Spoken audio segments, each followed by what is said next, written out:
তোমরা তা দেখলে গ্রহণ মুক্ত না হওয়া পর্যন্ত সালাত আদায় করবে। আমি আমার এ স্থানে দাঁড়িয়ে আমাকে যা ওয়াদা করা হয়েছে তা সবই দেখতে পেয়েছি। এমনকি যখন তোমরা আমাকে সামনে এগিয়ে যেতে দেখেছিলে তখন আমি দেখলাম যে জান্নাতের একটি আঙুর গুচ্ছ নেয়ার ইচ্ছা করছি এবং জাহান্নামে দেখতে পেলাম যে তার একাংশ অন্য অংশকে ভেঙে চুরমার করে ফেলছে।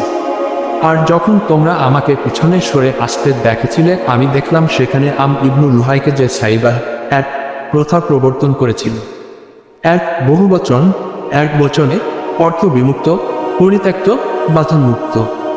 জাহিলি যুগে দেব দেবীর নামে উট ছেড়ে দেওয়ার কুপ্রথা ছিল। এসব উটের দুধ পান করা এবং তাকে বাহনরূপে ব্যবহার করা অবৈধ মনে করা হতো। হাদিসের মান সহিহ হাদিস।